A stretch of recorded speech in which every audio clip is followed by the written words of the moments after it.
Hello मेरे प्यारे साथियों, कैसे हैं आप सभी। आई होप आप सभी स्वस्थ होंगे, मस्त होंगे और अपनी तैयारी में व्यस्त होंगे। तो आज की इस वीडियो में मैं बात करने वाला हूं आप लोगों को घोष, अघोष, अल्पप्राण और महाप्राण के बारे में, जो कि आप लोगों के लिए काफ़ी कन्फ्यूजन भरा टॉपिक रहता होगा।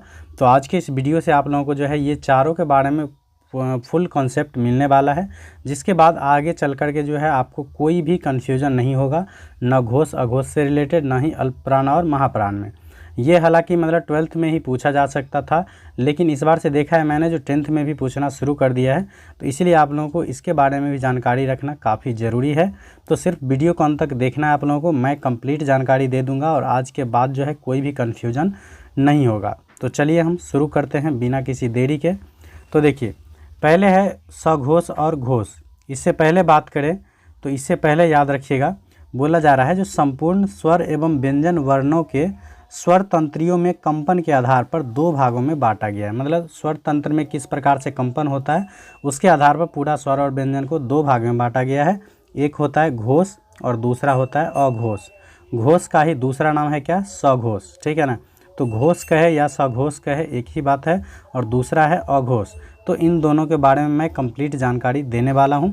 तो देखिए, पहला आ जाता है घोष या सघोष। तो पूछा जाएगा जो घोष या सघोष किसे कहते हैं। तो परिभाषा हालांकि पूछा नहीं जाता है, फिर भी आप लोग देख लीजिएगा। तो बोला जा रहा है जिन वर्णों के उच्चारण में स्वर तंत्रियों में कंपन होता है उन्हें घोष या सघोष कहते हैं। तो जिसमें स्वर तंत्रियों में क्या होता है, कंपन होता है, उसे हम लोग बोलते हैं घोष। तो घोष के अंतर्गत क्या क्या आता है, तो पहले याद रख लीजिएगा सभी स्वर, ये जितना भी स्वर है अ, आ, हर्ष ई, दीर्घ ई, हर्ष उ, दुर्घ उ, री, ए, ऐ, ओ, औ, ये टोटल जो है 11, ये सभी स्वर जो है याद रखिएगा ये घोष वर्ण के अंतर्गत आते हैं।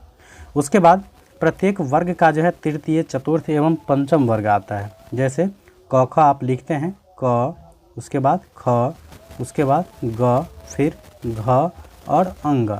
तो इसमें क्या होता है, तो बोला जा रहा है तृतीय, चतुर्थ एवं पंचम, मतलब यहाँ से लेकर के इधर वाला जितना भी होता है ये सभी आता है घोष के अंतर्गत।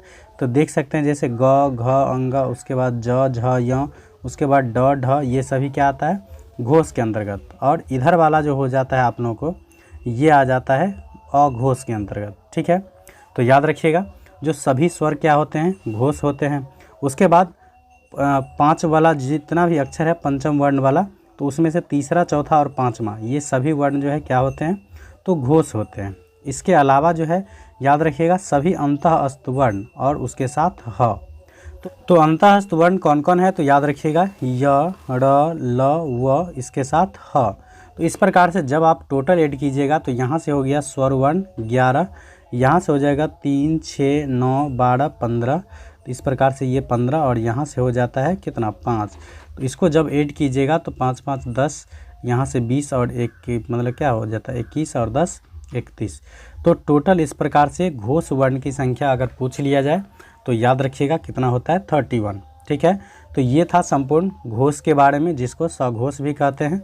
तो उम्मीद है आप लोगों को कंप्लीट जानकारी मिल गया होगा। चलिए उसके बाद करेंगे हम लोग बात अघोष के बारे में। तो फिर पूछिएगा जो अघोष किसे कहते हैं। तो अघोष में क्या होता है, तो जिन वर्णों के उच्चारण में स्वर तंत्रियों में कंपन नहीं होता है, तो जिसमें होता था कंपन उसमें बोलेंगे घोष, और जिसमें कंपन नहीं होता है उसको बोलेंगे अघोष, ठीक है।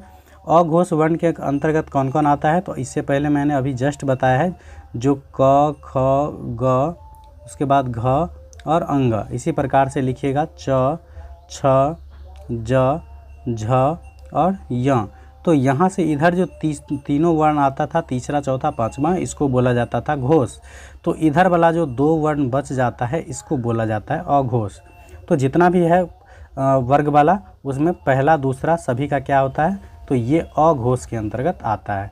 तो यहाँ से जो आप टोटल ऐड कीजिएगा तो टोटल कितना आ जाता है, 10 आ जाता है।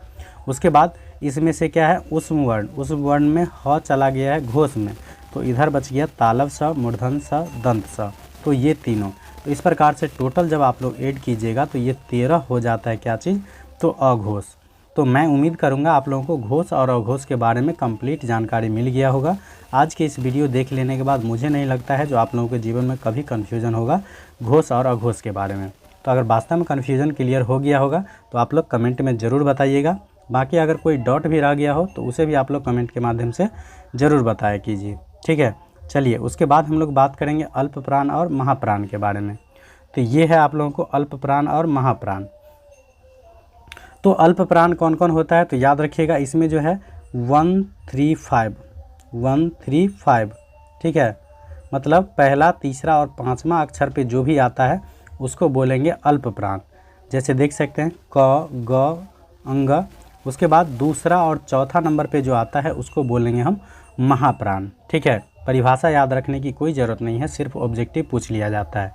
तो याद रखिएगा विषम स्थान वाला जो है ये अल्प प्राण होता है और सम स्थान वाला क्या होता है, महाप्राण होता है, ठीक है।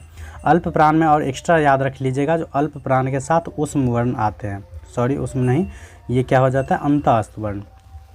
मतलब अल्प प्राण में अंतःस्थ वर्ण भी सम्मिलित है और महाप्राण में उष्म वर्ण सम्मिलित है। बस दो बात एक्स्ट्रा याद रख लीजिएगा तो अल्प प्राण और महाप्राण भी कंप्लीट हो जाएगा, कभी जीवन में कन्फ्यूजन नहीं रहेगा।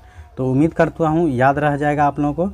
जो विषम स्थान पर आने वाले अक्षर को या वर्ण को हम क्या बोलेंगे, अल्प प्राण वर्ण, और सम स्थान पे मतलब दूसरा और चौथा नंबर पे जो आता है उसको बोलेंगे महाप्राण। महाप्राण में क्या आता है तो उष्म वर्ण आता है, तालब सा, मूर्धन सा, दंत सा और ह। और अल्प प्राण में क्या आता है तो य, ड, ल और व। तो उम्मीद करता हूँ आप लोगों को इस वीडियो देख लेने के बाद आप लोगों को जो है घोष, अघोष, अल्प प्राण और महाप्राण ये चारों में जो है कभी कन्फ्यूजन नहीं होगा। तो चलिए वीडियो पसंद आए तो लाइक कमेंट ज़रूर कर दिया कीजिए और अपने दोस्तों में शेयर ज़रूर कर दीजिएगा। और इसका ऑब्जेक्टिव पार्ट देखने के लिए आप लोग चैनल को सब्सक्राइब ज़रूर कर लीजिएगा। Thanks for watching.